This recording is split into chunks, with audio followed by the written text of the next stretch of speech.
Paper 32. The Evolution of Local Universes. A local universe is the handiwork of a creator son of the Paradise Order of Michael. It comprises 100 constellations, each embracing 100 systems of inhabited worlds. Each system will eventually contain approximately 1,000 inhabited spheres. These universes of time and space are all evolutionary. The creative plan of the Paradise Michaels always proceeds along the path of gradual evolvement and progressive development of the physical, intellectual, and spiritual natures and capacities of the manifold creatures who inhabit the varied orders of spheres comprising such a local universe. Urantia belongs to a local universe whose sovereign is the God-man of Nebadon, Jesus of Nazareth, and Michael of Salvington. And all of Michael's plans for this local universe were fully approved by the Paradise Trinity before he ever embarked upon the supreme adventure of space. The sons of God may choose the realms of their creator activities, but these material creations were originally projected and planned by the Paradise architects of the Master Universe. 1. Physical emergence of universes.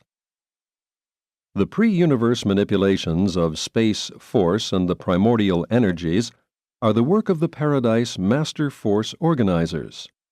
But in the super-universe domains, when emergent energy becomes responsive to local or linear gravity, they retire in favor of the power directors of the super-universe concerned. These power directors function alone in the pre-material and post-force phases of a local universe creation. There is no opportunity for a creator son to begin universe organization until the power directors have effected the mobilization of the space energies sufficiently to provide a material foundation, literal suns and material spheres, for the emerging universe. The local universes are all approximately of the same energy potential, though they differ greatly in physical dimensions and may vary in visible matter content from time to time.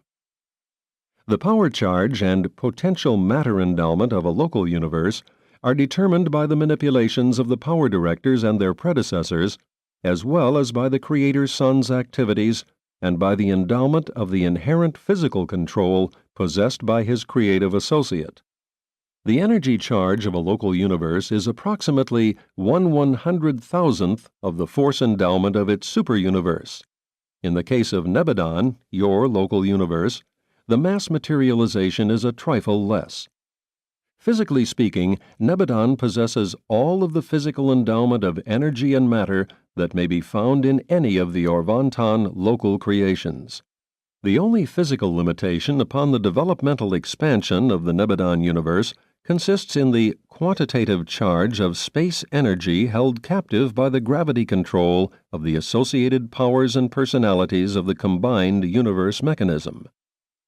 When energy matter has attained a certain stage in mass materialization, a Paradise creator son appears upon the scene, accompanied by a creative daughter of the Infinite Spirit. Simultaneously with the arrival of the creator son, work is begun upon the architectural sphere which is to become the headquarters world of the projected local universe. For long ages, such a local creation evolves, suns become stabilized, planets form and swing into their orbits, while the work of creating the architectural worlds which are to serve as constellation headquarters and system capitals continues. 2. Universe organization. The creator sons are preceded in universe organization by the power directors and other beings originating in the third source and center. From the energies of space thus previously organized, Michael, your creator son, established the inhabited realms of the universe of Nebadon, and ever since has been painstakingly devoted to their administration.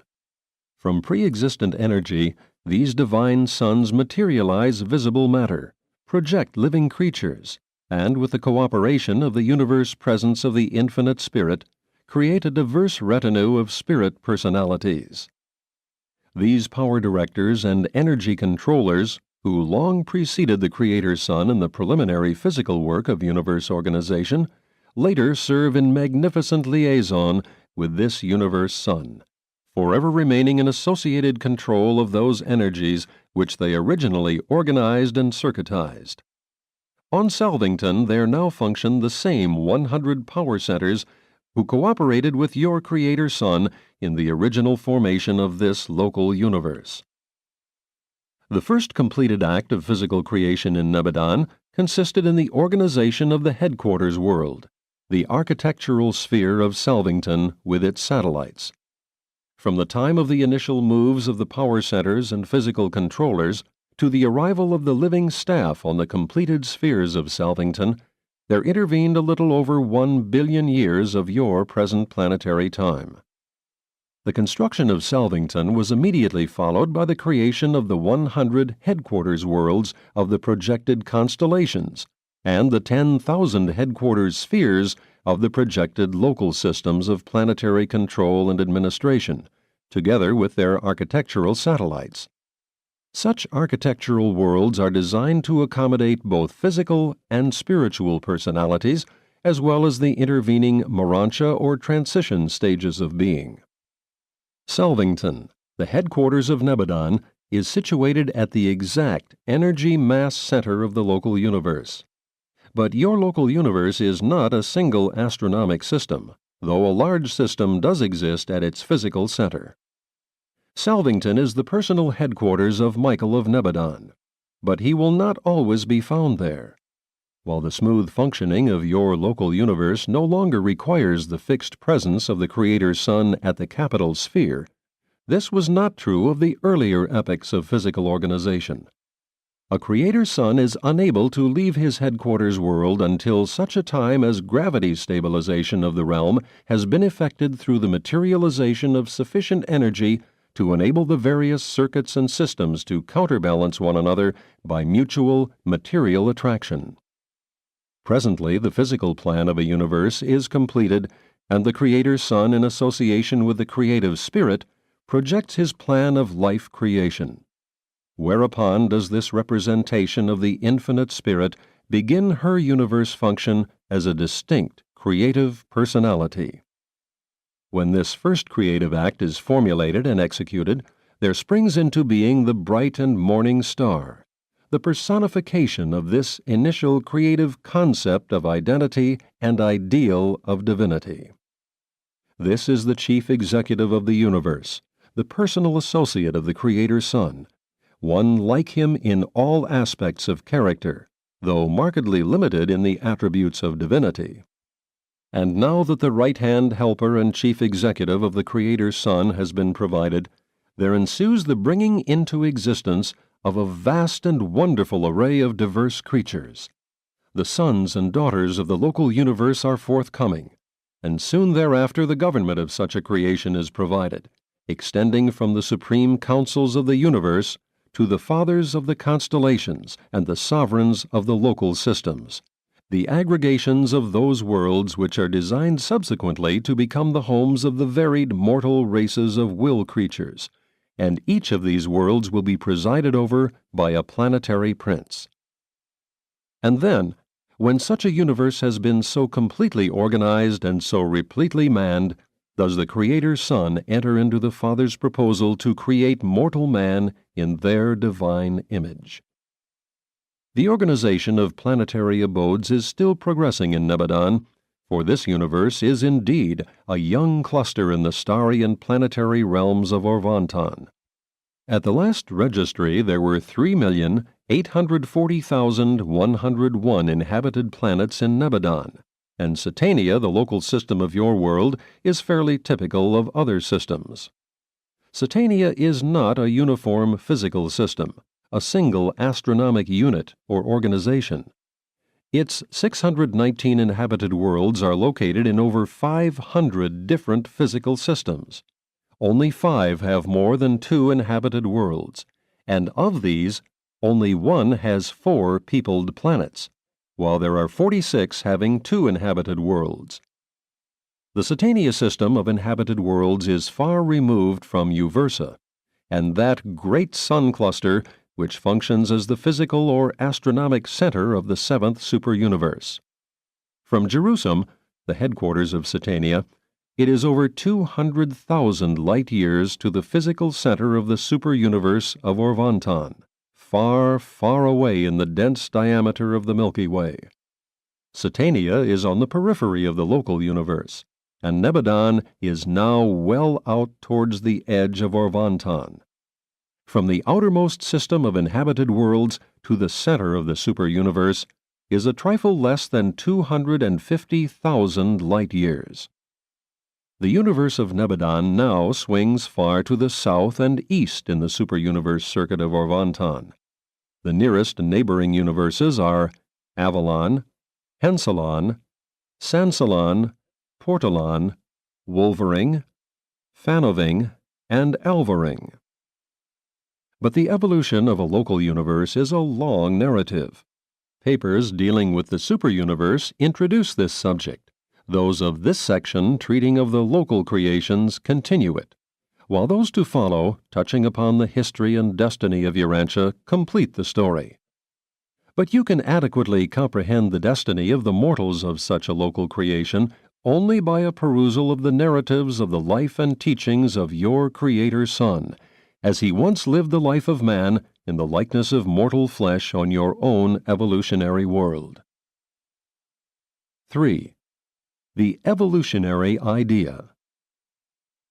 The only creation that is perfectly settled is Havona, the central universe, which was made directly by the thought of the Universal Father and the Word of the Eternal Son.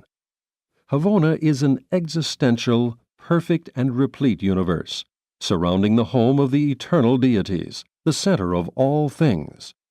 The creations of the seven superuniverses are finite, evolutionary, and consistently progressive. The physical systems of time and space are all evolutionary in origin.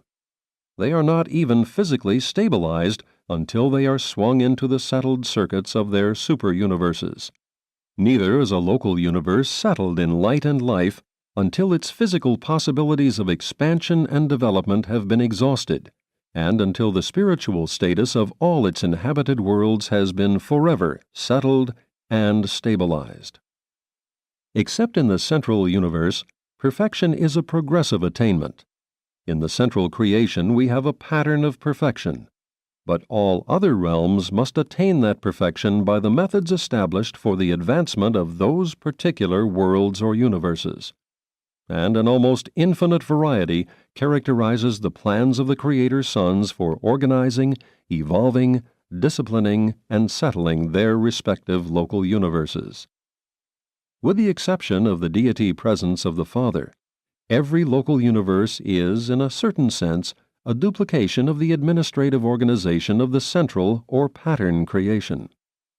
Although the Universal Father is personally present in the residential universe, he does not indwell the minds of the beings originating in that universe as he does literally dwell with the souls of the mortals of time and space. There seems to be an all-wise compensation in the adjustment and regulation of the spiritual affairs of the far-flung creation. In the central universe, the Father is personally present as such, but absent in the minds of the children of that perfect creation. In the universes of space, the Father is absent in person, being represented by his sovereign sons, while he is intimately present in the minds of his mortal children, being spiritually represented by the pre-personal presence of the mystery monitors that reside in the minds of these will creatures. On the headquarters of a local universe there reside all those creator and creative personalities who represent self-contained authority and administrative autonomy, except the personal presence of the Universal Father. In the local universe, there are to be found something of every one, and someone of almost every class of intelligent beings existing in the central universe, except the Universal Father. Although the Universal Father is not personally present in a local universe, he is personally represented by its Creator Son, sometime vicegerent of God, and subsequently supreme and sovereign ruler in his own right. The farther down the scale of life we go, the more difficult it becomes to locate with the eye of faith the invisible Father. The lower creatures, and sometimes even the higher personalities, find it difficult always to envisage the universal Father in His Creator sons. And so, pending the time of their spiritual exaltation, when perfection of development will enable them to see God in person, they grow weary in progression, entertain spiritual doubts, stumble into confusion, and thus isolate themselves from the progressive spiritual aims of their time and universe. In this way, they lose the ability to see the Father when beholding the Creator's Son.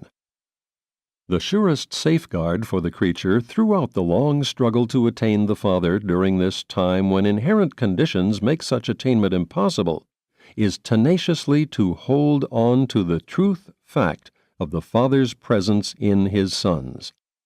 Literally and figuratively, spiritually and personally, the Father and the sons are one. It is a fact. He who has seen a Creator Son has seen the Father. The personalities of a given universe are settled and dependable at the start only in accordance with their degree of kinship to deity. When creature origin departs sufficiently far from the original and divine sources, whether we are dealing with the sons of God or the creatures of ministry belonging to the infinite Spirit, there is an increase in the possibility of disharmony, confusion, and sometimes rebellion, sin. Excepting perfect beings of deity origin, all will creatures in the superuniverses are of evolutionary nature, beginning in lowly estate and climbing ever upward, in reality, inward. Even highly spiritual personalities continue to ascend the scale of life by progressive translations from life to life, and from sphere to sphere. And in the case of those who entertain the mystery monitors, there is indeed no limit to the possible heights of their spiritual ascent and universe attainment. The perfection of the creatures of time, when finally achieved, is wholly an acquirement, a bona fide personality possession. While the elements of grace are freely admixed, nevertheless, the creature attainments are the result of individual effort and actual living, personality reaction to the existing environment. The fact of animal evolutionary origin does not attach stigma to any personality in the sight of the universe, as that is the exclusive method of producing one of the two basic types of finite intelligent will creatures. When the heights of perfection and eternity are attained, all the more honor to those who began at the bottom and joyfully climbed the ladder of life round by round, and who, when they do reach the heights of glory, will have gained a personal experience which embodies an actual knowledge of every phase of life from the bottom to the top. In all this is shown the wisdom of the creators. It would be just as easy for the Universal Father to make all mortals perfect beings, to impart perfection by His divine word. But that would deprive them of the wonderful experience of the adventure and training associated with the long and gradual inward climb, an experience to be had only by those who are so fortunate as to begin at the very bottom of living existence. In the universes encircling Havona, there are provided only a sufficient number of perfect creatures to meet the need for pattern teacher guides, for those who are ascending the evolutionary scale of life. The experiential nature of the evolutionary type of personality is the natural cosmic complement of the ever-perfect natures of the Paradise Havona creatures. In reality, both perfect and perfected creatures are incomplete as regards finite totality. But in the complemental association of the existentially perfect creatures of the Paradise Havona system, with the experientially perfected finaliters ascending from the evolutionary universes, both types find release from inherent limitations, and thus may conjointly attempt to reach the sublime heights of the ultimate of creature status. These creature transactions are the universe repercussions of actions and reactions within the sevenfold deity, wherein the eternal divinity of the Paradise Trinity is conjoined with the evolving divinity of the supreme creators of the time-space universes, in, by, and through the power-actualizing deity of the Supreme Being. The divinely perfect creature and the evolutionary perfected creature are equal in degree of divinity potential, but they differ in kind. Each must depend on the other to attain supremacy of service. The evolutionary super-universes depend on perfect Havona to provide the final training for their ascending citizens. But so does the perfect central universe require the existence of the perfecting super-universes to provide for the full development of its descending inhabitants. The two prime manifestations of finite reality, innate perfection and evolved perfection, be they personalities or universes, are coordinate, dependent, and integrated. Each requires the other to achieve completion of function, service, and destiny. 4. God's relation to a local universe. Do not entertain the idea that, since the Universal Father has delegated so much of himself and his power to others, he is a silent or inactive member of the deity partnership.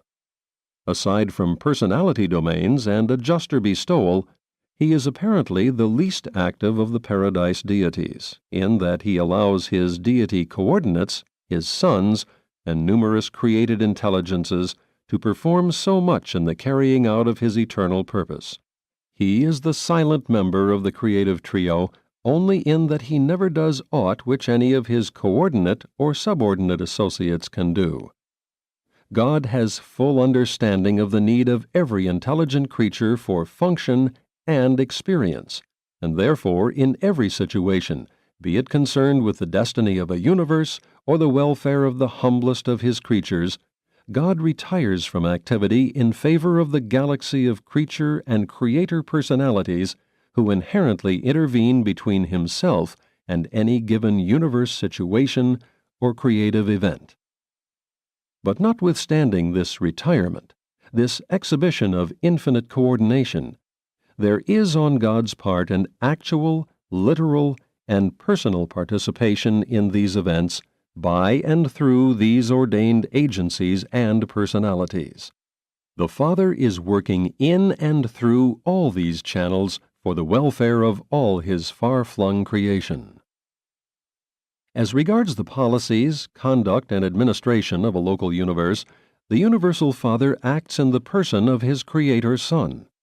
In the interrelationships of the sons of God, in the group associations of the personalities of origin, in the third source and center, or in the relationship between any other creatures, such as human beings, as concerns such associations, the Universal Father never intervenes. The law of the Creator Son, the rule of the constellation fathers, the system sovereigns, and the planetary princes, the ordained policies and procedures for that universe, always prevail. There is no division of authority. Never is there a cross-working of divine power and purpose. The deities are in perfect and eternal unanimity. The Creator Son rules supreme in all matters of ethical associations, the relations of any division of creatures to any other class of creatures, or of two or more individuals within any given group. But such a plan does not mean that the Universal Father may not in his own way intervene, and do aught that pleases the divine mind with any individual creature throughout all creation, as pertains to that individual's present status or future prospects, and as concerns the Father's eternal plan and infinite purpose. In the mortal will creatures, the Father is actually present in the indwelling adjuster, a fragment of his pre-personal spirit, and the Father is also the source of the personality of such a mortal will creature. These thought adjusters, the bestowals of the Universal Father, are comparatively isolated. They indwell human minds, but have no discernible connection with the ethical affairs of a local creation. They are not directly coordinated with the seraphic service, nor with the administration of systems, constellations, or a local universe, not even with the rule of a Creator Son, whose will is the supreme law of His universe. The indwelling adjusters are one of God's separate but unified modes of contact with the creatures of His all but infinite creation. Thus does He who is invisible to mortal man manifest His presence, and could He do so, He would show Himself to us in still other ways, but such further revelation is not divinely possible. We can see and understand the mechanism whereby the sons enjoy intimate and complete knowledge regarding the universes of their jurisdiction.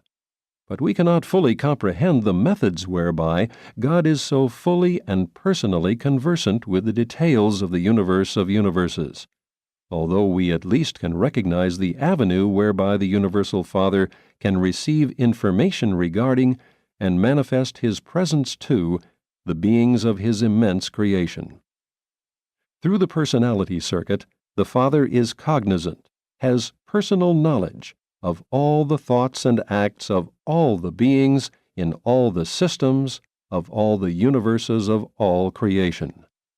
Though we cannot fully grasp this technique of God's communion with His children, we can be strengthened in the assurance that the Lord knows His children, and that of each one of us He takes note where we were born. In your universe and in your heart, the Universal Father is present, spiritually speaking, by one of the 7 master spirits of central abode, and specifically by the divine adjuster who lives and works and waits in the depths of the mortal mind. God is not a self-centered personality. The Father freely distributes Himself to His creation and to His creatures. He lives and acts not only in the deities, but also in His sons, whom He entrusts with the doing of everything that it is divinely possible for them to do. The Universal Father has truly divested Himself of every function which it is possible for another being to perform, and this is just as true of mortal man as of the Creator's Son who rules in God's stead at the headquarters of a local universe. Thus we behold the outworking of the ideal and infinite love of the Universal Father. In this universal bestowal of Himself, we have abundant proof of both the magnitude and the magnanimity of the Father's divine nature. If God has withheld aught of Himself from the universal creation, then of that residue He is in lavish generosity bestowing the thought adjusters upon the mortals of the realms, the mystery monitors of time, who so patiently indwell the mortal candidates for life everlasting. The Universal Father has poured out Himself, as it were, to make all creation rich in personality possession and potential spiritual attainment. God has given us Himself, that we may be like Him, and He has reserved for Himself of power and glory only that which is necessary for the maintenance of those things, for the love of which He has thus divested Himself of all things else. 5. The Eternal and Divine Purpose. There is a great and glorious purpose in the march of the universes through space. All of your mortal struggling is not in vain. We are all part of an immense plan, a gigantic enterprise, and it is the vastness of the undertaking that renders it impossible to see very much of it at any one time and during any one life. We are all a part of an eternal project which the gods are supervising and outworking. The whole marvelous and universal mechanism moves on majestically through space to the music of the meter of the infinite thought and the eternal purpose of the first great source and center. The eternal purpose of the eternal God is a high spiritual ideal. The events of time and the struggles of material existence are but the transient scaffolding which bridges over to the other side, to the promised land of spiritual reality and supernal existence. Of course, you mortals find it difficult to grasp the idea of an eternal purpose. You are virtually unable to comprehend the thought of eternity, something never beginning and never ending. Everything familiar to you has an end. As regards an individual life, the duration of a realm, or the chronology of any connected series of events, it would seem that we are dealing with an isolated stretch of time. Everything seems to have a beginning and an end. And it would appear that a series of such experiences, lives, ages, or epochs, when successively arranged, constitutes a straightaway drive, an isolated event of time flashing momentarily across the infinite face of eternity. But when we look at all this from behind the scenes, a more comprehensive view and a more complete understanding suggest that such an explanation is inadequate, disconnected, and wholly unsuited properly to account for and otherwise to correlate the transactions of time with the underlying purposes and basic reactions of eternity. To me, it seems more fitting for purposes of explanation to the mortal mind to conceive of eternity as a cycle, and the eternal purpose as an endless circle, a cycle of eternity in some way synchronized with the transient material cycles of time. As regards the sectors of time connected with and forming a part of the cycle of eternity, we are forced to recognize that such temporary epochs are born, live, and die, just as the temporary beings of time are born, live, and die.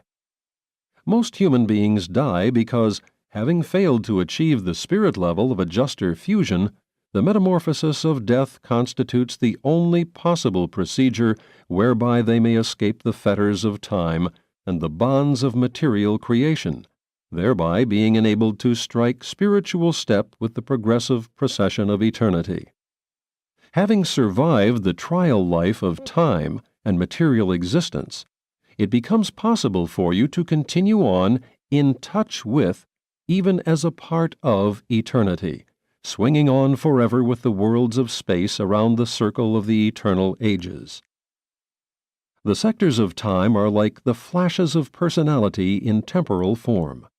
They appear for a season, and then they are lost to human sight, only to reappear as new actors and continuing factors in the higher life of the endless swing around the eternal circle. Eternity can hardly be conceived as a straightaway drive, in view of our belief in a delimited universe, moving over a vast, elongated circle around the central dwelling place of the Universal Father. Frankly, eternity is incomprehensible to the finite mind of time. You simply cannot grasp it. You cannot comprehend it. I do not completely visualize it, and even if I did, it would be impossible for me to convey my concept to the human mind. Nevertheless, I have done my best to portray something of our viewpoint, to tell you somewhat of our understanding of things eternal. I am endeavoring to aid you in the crystallization of your thoughts about these values, which are of infinite nature and eternal import. There is in the mind of God a plan which embraces every creature of all his vast domains, and this plan is an eternal purpose of boundless opportunity, unlimited progress, and endless life. And the infinite treasures of such a matchless career are yours for the striving.